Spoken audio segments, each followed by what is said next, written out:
Josué capítulo 6, versos 1 a 27. Preste bem atenção comigo. Ora, Jericó estava rigorosamente fechada por causa dos filhos de Israel. Ninguém entrava, ninguém saía. Então disse o Senhor a Josué: olha, entreguei na tua mão Jericó, o seu rei e os seus valentes. Vós, pois, todos os homens de guerra, rodeareis a cidade, cercando-a uma vez, assim fareis por 6 dias. 7 sacerdotes levarão 7 trombetas de chifre de carneiro adiante da arca.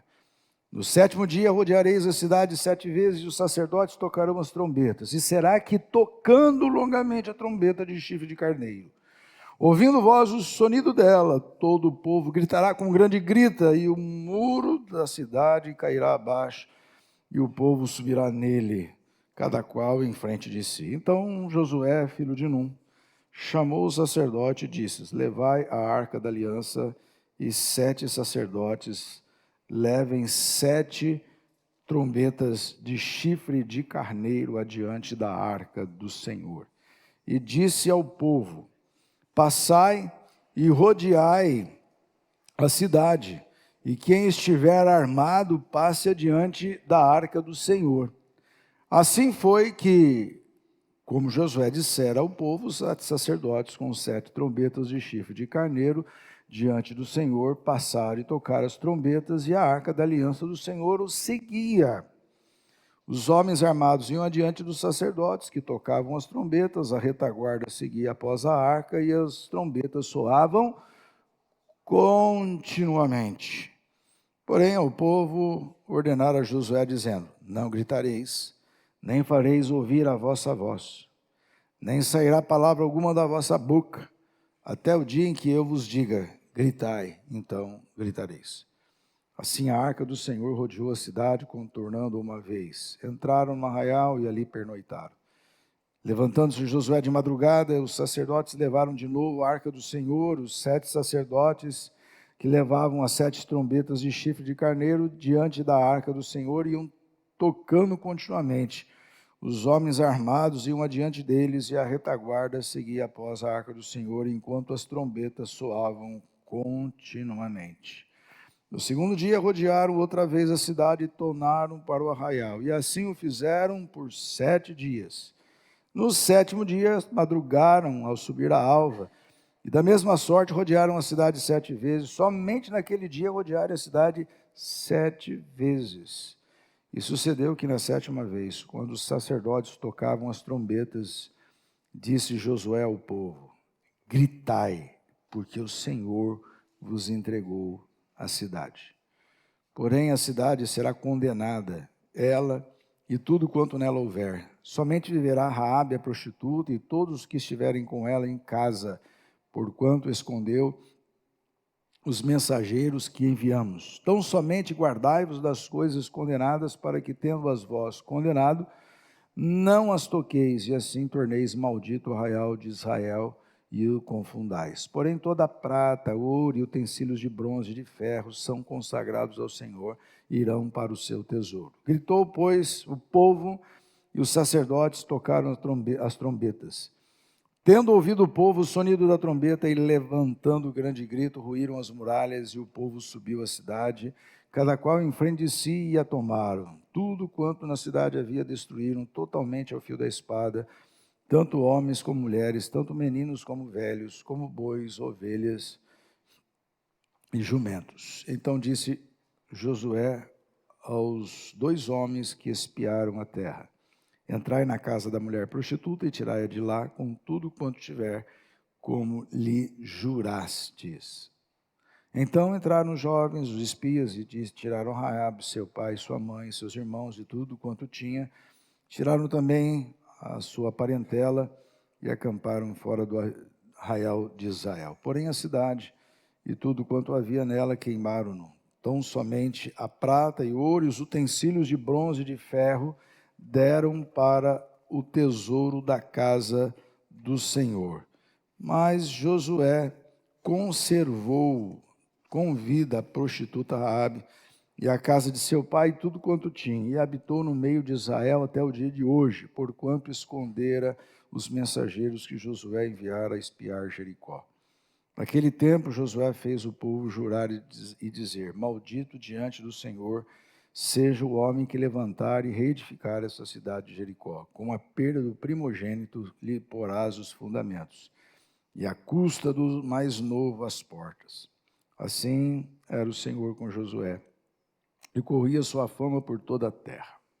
Que assim Deus abençoe os nossos corações pela sua palavra lida para a nossa edificação nessa noite. Irmãos, depois da morte do grande líder de Israel, Moisés, Josué assume por determinação de Deus a direção deste povo. Sentiu-se pequeno demais diante de tamanha responsabilidade de conduzir o povo de Deus à terra prometida. E, no entanto, Deus lhe confortou e encorajou com as palavras descritas ali no início do seu livro: não te mandei eu, ser forte e corajoso, não temas, nem te espantes, porque o Senhor teu Deus é contigo por onde quer que andares. Desde o Egito, Josué acompanhou todos os feitos portentosos que Deus realizara no meio do seu povo, sem abandonar o seu povo, mas a cada nova experiência, diante de determinadas situações, faz com que as nossas convicções, elas sejam questionadas e precisam ser renovadas. A sua caminhada de fé é assim. Você se lembra aquele dia que você se encontrou com Jesus?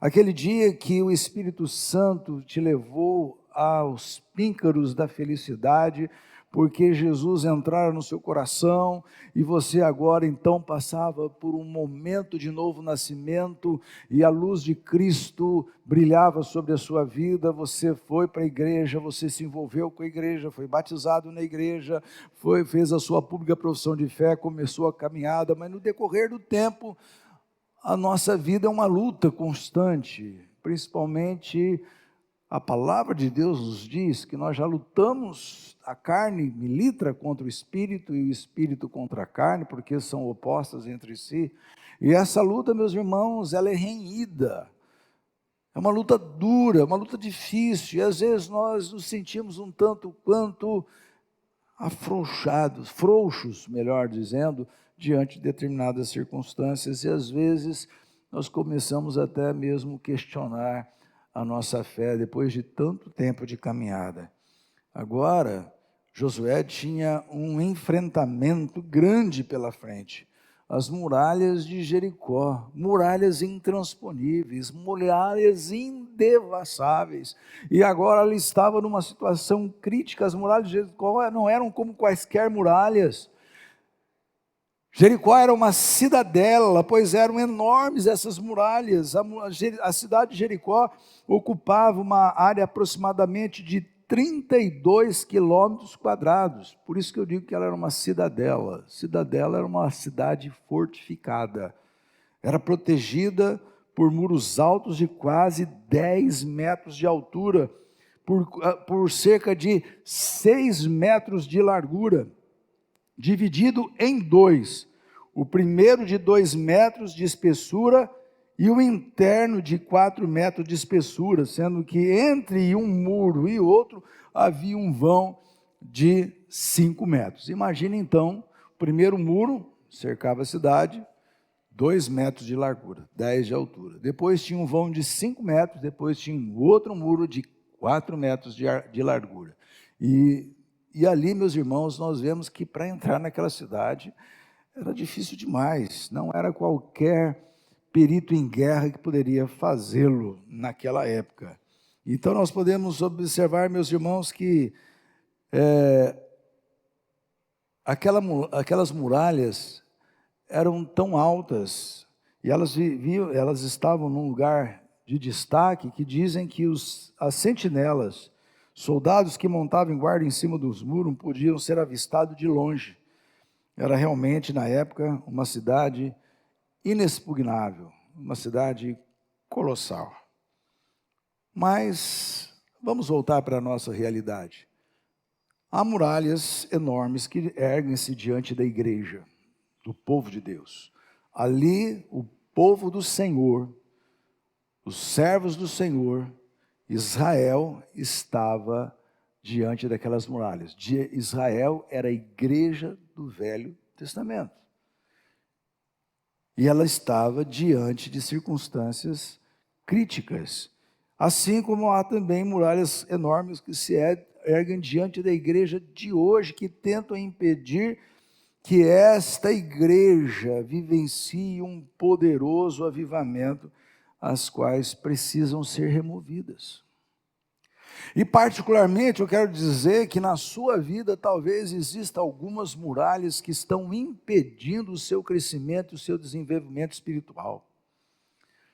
Há muralhas que estão causando-lhe medo, há muralhas que estão impactando negativamente a sua vida, há muralhas que você acredita que você não vai vencer, não sei, talvez seja um problema no seu casamento, talvez seja um problema na sua vida financeira, talvez seja um problema nos seus relacionamentos, talvez seja um problema na sua empresa, talvez seja um problema nos relacionamentos entre pessoas, problemas profissionais, problemas estudantis, etc. Há muralhas. Sempre haverão muralhas que se levantarão diante do povo de Deus, em qualquer momento da história. Portanto, é necessário que nós tenhamos condições de vivenciar um avivamento em particular e também como igreja. Há alguns obstáculos que precisam ser removidos, que se levantam à nossa frente, bem como a necessidade de remover alguns obstáculos que se arraigam em nossos corações, e somente assim poderemos experimentar um avivamento genuíno. Assim como havia um novo obstáculo para Josué enfrentar, entraves que precisavam ser removidos para que a vitória fosse conquistada, também para a igreja experienciar um verdadeiro avivamento, assim como você em particular precisa disso, é necessário remover alguns empecilhos. Vamos ver alguns empecilhos que estavam diante daquele povo e que talvez você esteja vivenciando também, e talvez, quem sabe, essa igreja esteja vivenciando. Primeiramente, meus irmãos, a intimidação. Esse é um grande empecilho. Então eu quero dizer para você, não se intimide com a situação. Não se intimide com a situação. O que diz o versículo 1 do texto que lemos? Olha o que diz aí, preste bem atenção. No capítulo 6, verso 1. Ora, Jericó estava o quê? Já prestaram atenção nessa palavra? Estava o quê? Não estou ouvindo direito. Estava o quê? Rigorosamente fechada. Ninguém entrava, ninguém saía. Há problemas, há circunstâncias que se levantam diante de nós, que nos intimidam. Nós acreditamos que não vamos conseguir, que é alto demais, é forte demais, é indevassável. E é preciso não se intimidar com a situação.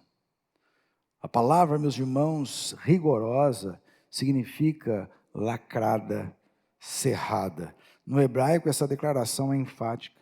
Indica que as portas não somente estavam fechadas, como também protegidas por ferrolhos e barras.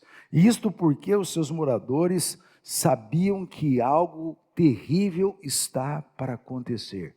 Um povo andarilho no deserto, depois de 40 anos, estava chegando à terra prometida, e aí o que acontece? Eles se enfrentam aquela cidade fortificada, fortificadíssima, e o povo daquela cidade tem medo. Tem medo de um povo que estava ali fora, e eles confiavam nas suas muralhas, eles confiavam na sua fortaleza, mas esqueciam que Deus, aliás, eles não se esqueciam, eles sabiam que aquele povo tinha um Deus muito mais poderoso do que as suas muralhas. O problema é que nós esquecemos que temos um Deus poderoso para derrubar as muralhas da nossa vida, para vivenciarmos o avivamento. Quantas vezes Deus pede que nós enfrentemos determinadas circunstâncias com as quais nos intimidamos, porque nós não vislumbramos uma saída. Então o jeito é desistir.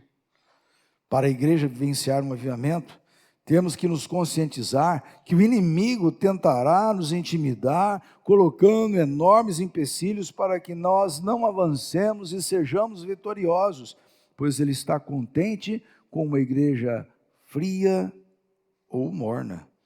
Nunca devemos nos intimidar diante de um obstáculo, por maior e mais pesado e impossível de vencê-lo que pareça ser para nós, porque Deus é quem vai realizar o milagre. E o povo de Israel, nós vemos isso com o povo de Israel, quando eles estavam, olha só, agora eles estavam chegando na terra prometida para tomar posse da terra prometida. Estavam diante das muralhas de Jericó, mas lá no início da caminhada, eles estavam diante do quê? Do Mar Vermelho, diante do Mar Vermelho, e ao lado grandes montanhas, atrás o inimigo ao seu encalço, e agora? O mar se abre, eles passam a pé enxuto, e nós podemos ver, meus irmãos, que eles sabiam que Deus sempre estivera com eles, principalmente Josué e Caleb, foram os únicos que saíram daquela época e chegaram à terra prometida, os demais morreram pelo caminho, e os outros nasceram no meio do caminho. Muito bem, queridos, encare com medo, aliás, sem medo, os obstáculos a serem vencidos. Olhe para as muralhas, por mais que sejam intransponíveis aos nossos olhos, pela fé, elas ruirão. E o avivamento pode acontecer na minha e na sua vida, desde que nós não nos intimidemos contra as armas do inimigo. A segunda coisa que eu gostaria que você destacasse aqui é justamente o versículo 2. Primeiro, não se intimide com a situação. Segundo, confie na promessa do Senhor. Para que você consiga remover os obstáculos que lhe impedem a vitória, você tem que confiar na palavra do Senhor. Leiam comigo esse texto, vamos juntos? Então disse o Senhor a Josué: olha, entreguei na tua mão Jericó, os seus reis e os seus valentes. O que Deus disse para o povo? Eu entreguei, vou entregar? Eu já entreguei. O termo está no passado. A vitória, queridos, já está certa, está garantidíssima. Basta você confiar na promessa do Senhor. Nós muitas vezes não confiamos que Deus pode nos fazer superar as circunstâncias em que estamos envolvidos. Se Deus lhe disse, eu entreguei na sua mão, o que lhe trava a vitória? E você duvida disso? Então como você triunfará? Eu me lembro de uma ilustração interessante de um alpinista, muito experiente, que ele resolveu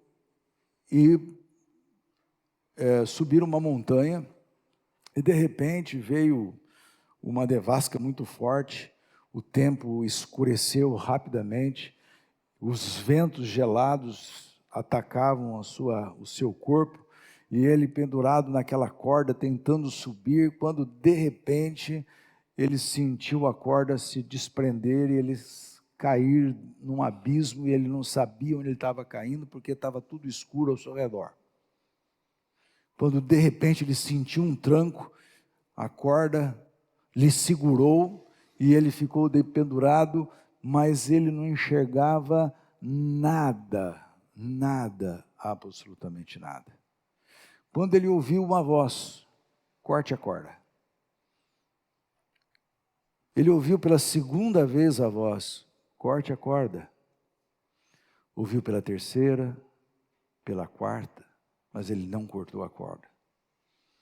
A equipe de resgate foi ao seu encontro. Quando o dia clareou, a nevasca passou, eles o encontraram a 3 metros do chão. Se ele tivesse cortado a corda, ele teria caído exatamente a 3 metros de altura e poderia ter saído vivo daquela circunstância. Às vezes nós tememos cortar a corda, nós tememos não confiar em Deus. A fé, meus irmãos, é a principal responsável pela queda da muralha de Jericó. Assim, nós encontramos registrado lá no livro de Hebreus, capítulo 11, versículo 30. Pode colocar na tela para nós? Hebreus 11, 30, se você tiver com a sua Bíblia, pode abrir, mas diz ali, ó, pela fé, ruíram as muralhas de Jericó, depois de rodeada por 7 dias. Pela fé, as muralhas que impedem a sua vida espiritual crescer, as muralhas que impedem um avivamento na igreja acontecer, elas precisam ser derrubadas. Você precisa crer. Precisamos crer que o avivamento virá, não fiando em nossas forças, pois elas não são páreos para o inimigo, mas sim crendo fielmente nas promessas do Senhor, de quem pedir lhe será conseguido. Em terceiro lugar, nunca esqueça de buscar a presença do Senhor.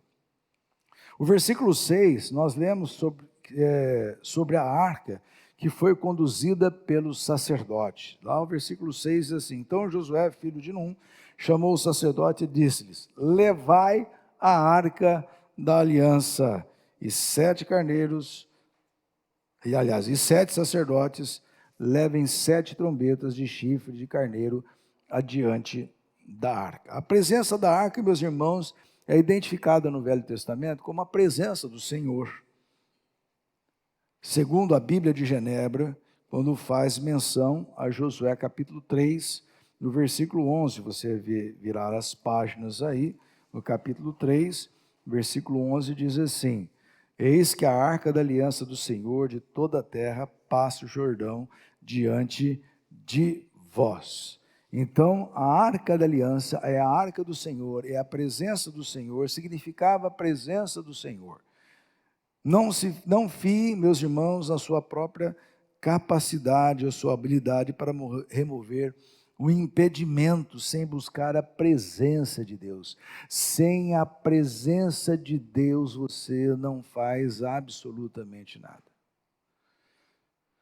Quando eu me reuni virtualmente com o conselho da Igreja Presbiteriana de São João da Boa Vista, eu disse para eles: olha, queridos, eu não sei o que vai acontecer daqui para frente na minha vida, mas eu quero dizer para vocês uma coisa: se a mão de Deus não for comigo, eu não vou sair desse lugar.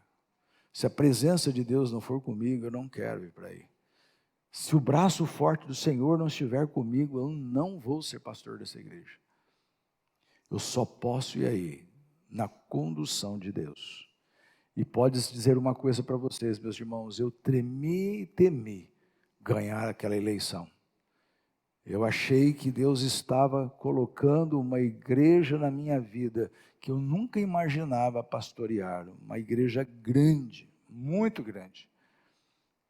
Eu falei assim: Senhor, eu não tenho, eu estava precisando, eu queria uma igreja pequenininha, igual a que eu tenho lá, uma igreja onde que os irmãos, né, ficam mais juntinhos, etc. e tal. Mas Deus tem propósito na vida da gente. E eu vou dizer uma coisa para você: bate uma insegurança, bate o medo, sair da sua zona de conforto. Mas nós temos que crer que Deus vai na frente. Assim como a arca ia na frente do povo, Deus tem que ir à sua frente. Moisés disse isso: se a tua graça não for comigo, não me faça subir desse lugar. É preciso que a graça e a presença do Senhor esteja conosco sempre. Não seja, meus irmãos, uma pessoa que tenha uma jactância muito grande, confiando apenas no seu próprio saber e nas suas potências. Confie que Deus pode fazer muitas coisas por você, e Ele vai fazer. A presença de Deus, ela é animadora. Assim como um filho se anima com a presença de seu pai, numa situação intrincada, pois ele sabe que seu pai vai dar conta do recado. Já aconteceu isso com vocês como sendo pais?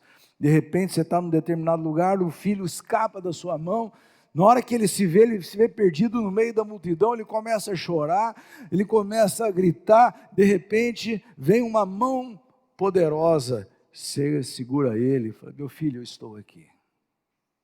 É isso que você precisa, Deus presente na sua vida, em todas as circunstâncias, não somente no culto que você presta a Deus no domingo, mas todos os dias, de manhã, tarde, noite, em todas as circunstâncias da sua vida, Deus tem que estar presente, porque se Deus não estiver presente, a sua vida não vai para frente. Se Deus não estiver presente, a sua igreja não vai se levantar e vivenciar um verdadeiro avivamento. Em quarto lugar, persevere em seu objetivo, ainda que não vislumbre de imediato o resultado. Observem aí os versos 12 e 14 desse texto, olhem comigo aí. Levantando-se Josué de madrugada, os sacerdotes levaram de novo a arca do Senhor. E o versículo 14, no segundo dia, rodearam outra vez a cidade e tornaram para o arraial. E assim o fizeram por 6 dias. Maxwell, para pensar, rodear 6 vezes uma cidade, ainda de bico fechado, não pode falar uma palavra, está aqui no texto, não podia falar um A, simplesmente rodear a cidade, somente as trombetas tocando continuamente. Você volta para o arraial, aí depois no dia seguinte volta novamente e cerca a cidade e rodeia. Aquele povo lá daquela cidade falou assim: esses caras estão ficando biruta, o que eles estão fazendo aqui? Rodeando, ninguém fala nada, ninguém guerreia, ninguém levanta uma arma, ninguém prepara uma catapulta para jogar uma pedra, nada. Rodaram a primeira, a segunda, a terceira, e na sétima as coisas aconteceram. Meus irmãos, às vezes o desânimo bate a porta do coração, quando nós não vislumbramos de imediato os resultados dos nossos esforços, das nossas orações, e um avivamento parece muito distante acontecer. Às vezes você está passando por uma situação que você já orou várias e várias vezes, você não está conseguindo sentir que Deus está operando na sua vida, que Deus vai resolver o seu problema. Você coloca os seus joelhos em terra, às vezes você jejua, às vezes você pede, você clama com sinceridade ao Senhor. Os dias passam, vão passando, e você não consegue vislumbrar nenhum resultado das suas orações. Não seja impaciente, tenha paciência, saiba esperar, mesmo que você tenha que rodear várias às vezes obstáculos, aguardando a voz de comando de Deus. Não seja impaciente como Naamã, que não quis se banhar nas águas do Jordão, mas que foi convencido por um servo dele, falou assim: Naamã, o que custa você tomar um banhozinho naquele rio? Vai lá. E ele tomou, primeira vez, segunda vez, 7 vezes, quando ele ficou limpo. Não seja impaciente, não saiba, meus irmãos, que também nenhuma nuvem do céu pareça, aliás, saiba uma coisa, seja perseverante, ainda que você não vislumbre nenhuma nuvem no céu. Vocês se lembram de Elias quando orou para que chovesse? Havia 7 anos que não chovia, aí ele pegou, foi orar, pediu para o servo, falou assim: servo, sobe lá o monte, o que você vê? O servo subiu lá o monte, desceu e falou assim: ó, o céu está limpo, como o céu de brigadeiro. Eu não sabia que era brigadeiro, porque não tinha na época, né? Brigadeiro do ar. Voltou a segunda vez, está limpo. Voltou a terceira vez, está limpo, nada, está um sol escaldante. Quarta, quinta, sexta, 7ª vez, ele voltou meio desanimado. Ele falou assim: oh, pelo amor de Deus, será que o Elias não vai pedir toda hora, tem que subir, descer? Eu estou cansado. Ele falou assim: ó, eu vi lá uma nuvenzinha, cabe na palma de um homem. Ele falou: sai correndo que vem chuva. Enquanto eles corriam, a chuva os alcançou. Meus irmãos, nós temos que crer que Deus vai fazer maravilhas. Porque o que adianta você vir à igreja, assistir culto, louvar o Senhor? Você diz que crê num Deus que faz maravilhas, mas você está desconfiado que Ele vai fazer. Você precisa ter isso no seu coração. Pare, persevere no seu objetivo, não deixe de orar, coloque os seus joelhos no chão, mesmo que as lágrimas caiam, mesmo que seu coração esteja apertado, mesmo que a ansiedade ocupe a sua mente, não deixe em momento nenhum, como diz o ditado, a peteca cair, continue orando, porque Deus, Ele conhece o teu coração, Ele vai resolver o seu problema e vai abençoar a igreja quando ela se coloca em oração. Quando ela não para de orar. A igreja não pode parar de orar. Simplesmente obedeça, pois a obediência é uma das chaves da vitória. Fé e obediência. As nossas armas não são carnais. Não foi usado dinamite, não foi usado pólvora, bombas, nem foram realizadas reuniões estratégicas, militares, políticas, mas tão somente a fé e obediência. Diz o texto em 2 Coríntios capítulo 10, verso 4, porque as armas da nossa milícia não são carnais, mas sim poderosas em Deus para a destruição das fortalezas. Deus prometeu a vitória, o povo creu e obedeceu, e a vitória veio. O avivamento ocorre quando exercemos nossa fé e obediência, independente de vislumbrarmos de imediato o resultado. E para finalizar, utilize a estratégia divina. A estratégia da conquista de Jericó era construída em torno da Arca da Aliança de Deus. Não havia sentido algum nessa estratégia e ela envolvia dar voltas na cidade. Aliás, não havia sentido alguma nessa estratégia. Essa estratégia que envolvia dar voltas na cidade, e na última volta, uma volta sétupla, finalizando com gritos, e então a muralha da cidade seria destruída. Uma estratégia maluca aos olhos dos grandes estrategistas dos nossos dias. Eu vou juntar a igreja, chegar aí no prédio central aqui, vou gritar, fazer uma volta aí 7 dias, vou gritar lá, mas vou gritar bastante. Tá? Todo mundo junta a cidade toda de Volta Redonda e grita, vê se aquele prédio cai. Era uma estratégia maluca. Você rodeia 6 dias em silêncio, e na última, quando as trombetas tocarem, você grita que as muralhas vão cair. E de fato caíram. Meus irmãos, note que até aqui nada aconteceu. Somente os sacerdotes estão tocando cada um o seu chofar. Chofar era uma trombeta, uma buzina, conforme os versos 9 e 13. Parece algo muito improvável que um simples toque de uma trombeta poderia ocasionar algo no mundo físico. Fisicamente, nada mudou, mas no mundo espiritual já estava ocorrendo algo. Enquanto você ora, quando você confia, quando você, mesmo que você não vislumbre imediatamente o resultado, saiba que no mundo espiritual, Deus já está trabalhando a seu favor.